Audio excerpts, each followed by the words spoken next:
A car moving along a state highway with a speed of 126 km per hour is brought to a stop within a distance of 200 meter. What is the retardation of the car assumed uniform and how long does it take for the car to stop? நேரான நெடுஞ்சாலையில் 126 kilometre per hour வேகத்தில் செல்லும் car 200 metre தூரத்தில் நிறுத்தப்படும். காரின் பின்னடைவு சீரானது என கருதப்படுகிறது.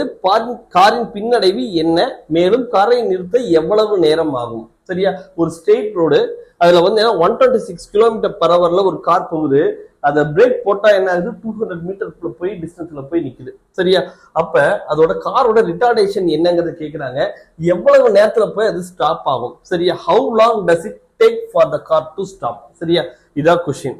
இங்க பாருங்க, நமக்கு என்னென்ன கொடுத்துருக்காங்க. ஸ்டார்டிங் இதோட ஸ்பீடு 126 கிலோமீட்டர் பர் அவர் அப்படிங்கறத கொடுத்துருக்காங்க. 126 கிலோமீட்டர் பர் அவர் அப்படின்னா நமக்கு இதை மீட்டர் பர் செகண்ட்ல கன்வெர்ட் பண்ணும். Kilometre per hour metre per செகண்டா convert பண்ணா 5/80 மல்டிப்ளை பண்ணும். 5/80 மல்டிப்ளை பண்ணும்போது இதோட ஸ்பீடு எவ்வளவு கிடைக்குது, 35 மீட்டர் பர் செகண்ட் அப்படிங்கிறது கிடைக்குது. இதான் இனிஷியல் ஸ்பீடு.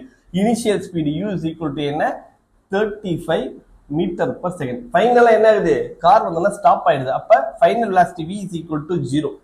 இப்ப எவ்வளவு டிஸ்டன்ஸ் டிராவல் பண்ணிருக்குன்னா S is equal to 200 மீட்டர். நம்ம யூஸ் பண்ணக்கூடிய ஃபார்முலா என்ன, b square minus u square equal to 2as formula. இதை யூஸ் பண்ணி டிசலரேஷன் என்னங்கிறத ஃபைண்ட் அவுட் பண்ணணும். சரியா, ரிட்டார்டேஷன். சரியா, ரிட்டார்டேஷன் இல்லாட்டி டிசலரேஷன், தமிழ்ல பின்னடைவு அப்படிங்கிற சொல்லலாம். தமிழ் அதாவது முடுக்கத்தோட எதிர் பார்த்தோம்னா பின்னடைவு அப்படின்னு சொல்லலாம். சரியா, எதிர்ச்சொல். இப்ப ஃபைனலா பார்த்தோம்னா ஃபைனல் வெலாசிட்டி ரெஸ்ட்டுக்கு வந்துருச்சு 0 square minus initial velocity 35. 35 square is equal to 2 into ஏவோட வேல்யூ தான் கண்டுபிடிக்கணும். இன்ட்டு எஸ் எவ்வளவு கொடுத்துருக்காங்க, 200 அப்படின்னு கொடுத்துருக்காங்க. அப்ப ஏ இஸ் ஈக்குவல் டு என்ன வரும்னா minus of 35 square 35 into 35 divide by 2 into 200 அப்படின்னு போடலாம். போட்டு சிமுலேட் பண்ணா ஏவோட வேல்யூ என்ன வருதுன்னா minus 3.06 metre per second square அப்படிங்கிறது வருது. இதுல நெகட்டிவ் சைன் தான் என்ன, இது ரிட்டார்டேஷன்ங்கிறது ரெப்ரசென்ட் பண்ணுது. பாருங்க, a equal to minus of 35 into 35 divided by 2 into 200. சிம்பிளை பண்ணா மேல 49 divide by 16. சரியா, போடும்போது நமக்கு என்ன வருது, minus 3.06 metre per second square அப்படிங்கிறது கிடைக்குது. இப்போ என்ன, ரிட்டார்டேஷனை கண்டுபிடிச்சிட்டோம். ரிட்டார்டேஷன்ங்கிறது இந்த நெகட்டிவ் சைனை விட்டு சொன்னாக்கா retardation 3.06 metre per second square. Okay, இப்போ எவ்வளவு நேரத்துல இது என்ன ஆகும்னா ஸ்டாப் ஆகும் அப்படிங்கிறதுக்கு இதுக்கு அடுத்த ஃபார்முலா பார்த்தோம்னா இதுக்கு என்ன ஃபார்முலா யூஸ் பண்ணலாம், V equal to U plus ATங்கிற ஃபார்முலாவை யூஸ் பண்ணலாம். அப்ப AT is equal to என்ன வரும், V minus U. அப்ப T is equal to என்ன வரும், V minus U divide by A. Final velocity என்ன, 0 மைனஸ் இனிஷியல் வெலாசிட்டி எவ்வளவு, 35 மீட்டர் பர் செகண்ட். ரிட்டார்டேஷன் ஏவோட வேல்யூ எவ்வளவு கொடுத்துருக்காங்கன்னா கண்டுபிடிச்சிருக்கோம்னா 3.06. அதை இப்படியே வச்சுக்கலாம், மைனஸ் 49 டிவைட் பை 16 வச்சுக்கலாம்.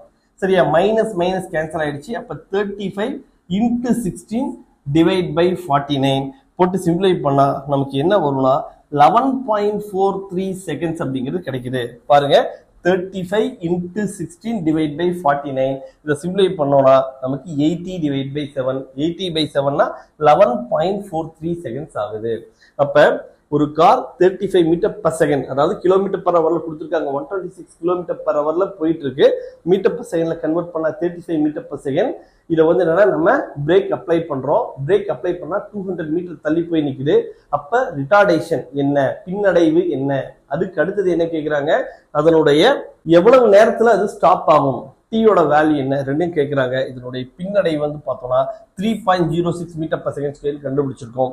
அதுக்கு அடுத்தது டைம் எவ்வளவு நேரத்துல போய் ஸ்டாப் ஆகும்னா 11.43 செகண்ட்ஸ்ல ஸ்டாப் ஆகும்.